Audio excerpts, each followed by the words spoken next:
Je suis, Sam Denver, actuellement gouverneure adjointe, dans l'État de San Andreas. Je suis accompagnée de Lily Flores, conseillère au gouvernement et toutes les 2 nous nous présentons, sous le parti ASAP, liste ASAP pour les gouvernementales de septembre 2023. Moi en tant que gouverneure, Lily adjointe en tant que gouverneure adjointe.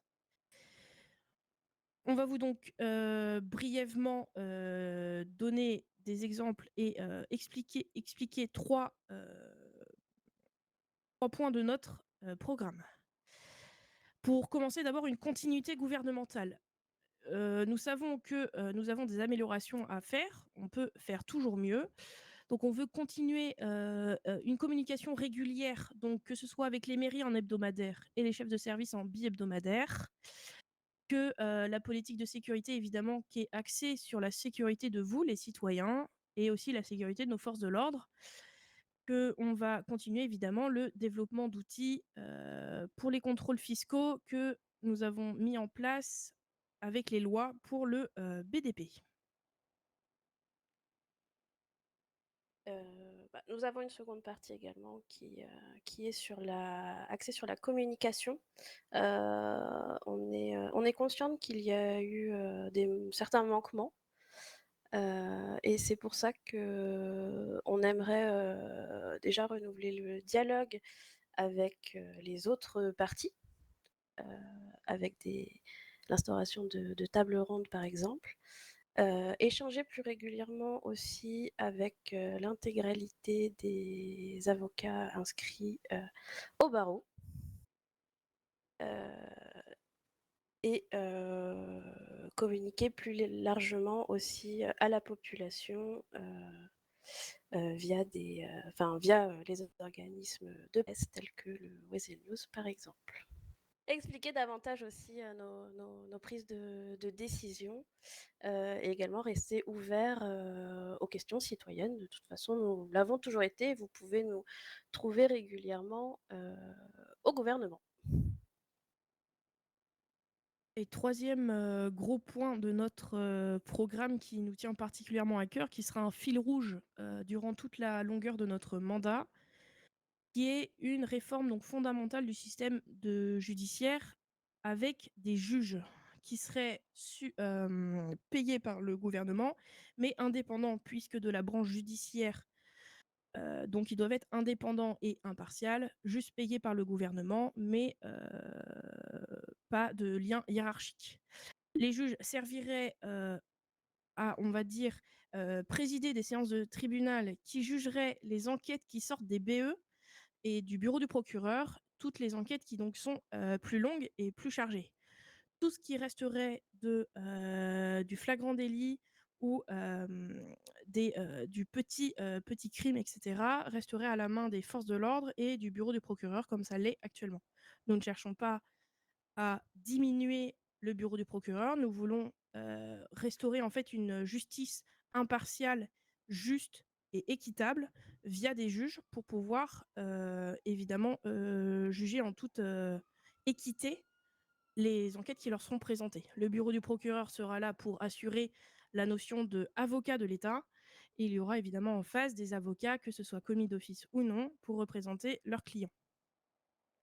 Évidemment, on se tiendra à disposition pour, discuter de ce projet. C'est encore qu'un projet, mais on aimerait pouvoir le sortir pendant notre mandat. On est tout à fait conscient que, il y a des améliorations à faire et que, la discussion devra être engagée à peu près avec absolument tous les services, administration, citoyens, commissions, peu importe tout, ce qu'il faut pour, pouvoir en discuter en long, en large, en travers, pour pouvoir prévoir tous les cas de, figure. Voilà ce qui pourrait, dans les grandes lignes, notre mandat. D'accord, je vous remercie pour la présentation un peu de votre programme. Je vais revenir un peu, sur quelques points justement, avec quelques questions, notamment sur le dernier que vous venez d'aborder. Justement, ces juges, est-ce que vous, avez déjà un peu, réfléchi la manière dont, ils seront décidés?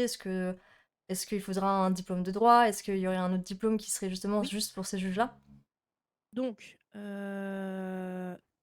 il y aurait à la fois le diplôme de droit, à passer, peut-être un diplôme aussi, donc ça sera en discussion avec le doyen de l'université, mais probablement un diplôme, spécifique pour eux, ce qui leur permettrait, évidemment de pouvoir, s'informer et comment dire? Apprendre et avoir toutes les billes qu'il leur faut pour pouvoir traiter les affaires au mieux. Donc un diplôme. Après ce serait un poste standard d'administration, donc on aurait, toutes les conditions qui sont, préalables, qui est, pas de évidemment pas de casier judiciaire, pas de, il faut avoir 10 enfin, faut être majeur, pardon. Résident sur l'île depuis un certain moment, ça, on va quand même, le vouloir puisqu'il faut quand même comprendre en profondeur le pourquoi du comment, le comment est-ce que cette, île et cet État marchent. Donc ce sera, probablement sous la même forme qu'actuellement, le gouvernement et les mairies, mais probablement pour un temps, plus long. Donc, par exemple, actuellement, c'est 2 déclarations séparées d'un mois pour les mairies, et les gouverneurs, ce sera probablement un temps beaucoup plus long. Les juges seront nommés par l'Assemblée des représentants et ce sera avec un appel à candidature. On prévoit, pour l'instant 2 postes, c'est, pour l'instant, suffisant, à notre avis. D'accord, je vous remercie pour cette précision. Un autre point, concernant, bah, un gros aspect qu'il y avait, justement dans le mandat actuel aussi et que vous prévoyez de continuer, c'est tout ce qui est contrôles fiscaux. Est-ce que, il va y avoir un bilan justement, pour qu'on voit un petit peu ce qui avait été entamé? Est-ce que vous prévoyez de continuer? En fait, on a des dossiers en cours, de développement de nos outils, parce qu'actuellement c'est assez complexe et compliqué, sur certains points. On travaille conjointement avec le bureau du procureur pour améliorer les choses, développer, pour, faire des dossiers aussi à l'État pour qu'on ait, toutes les clés en main pour réussir au mieux cette tâche. D'accord. Voilà. Donc il y a des choses qui vous bloquent un petit peu, par rapport à ça en ce moment? Oui, on fait au mieux en tout cas, mais c'est vrai que certaines choses pourraient certainement être automatisées ou on pourrait avoir plus d'informations, pour, simplifier les choses.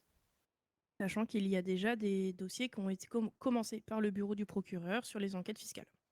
D'accord, Oui, conjointement avec nous, on a mis en place, certaines procédures, mensuelles, voilà, de suivi. d'accord, je vous remercie. Hem, Dernière question, vous prévoyez un encadrement de primes et salaires. Est-ce que vous pouvez nous en dire un peu plus à ce sujet-là?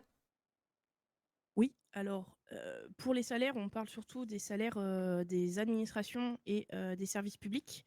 On veut, qu'il y ait une obligation, que ce soit un décret municipal et un décret, gouvernemental de, publier les salaires, de tous les agents des services publics et administrations pour que n'importe qui puisse se renseigner et que ce soit pas juste au bon vouloir de l'administration de publier un communiqué. Que ce soit un décret gouvernemental qui ait une valeur légale et d'obligation et que si jamais il y a une augmentation de salaire sans republier un décret ou sans modifier ce décret-là, que ce soit jugé eh bien, illégal. Donc ça, c'est pour les salaires. Après, on parle aussi d'encadrement des primes et salaires des entreprises privées dans le sens où on estime que la loi a peut-être besoin d'être reprécisée ou tout de moins que le vocabulaire et la syntaxe de la loi n'est peut-être pas assez claire et que on a besoin de retravailler ça.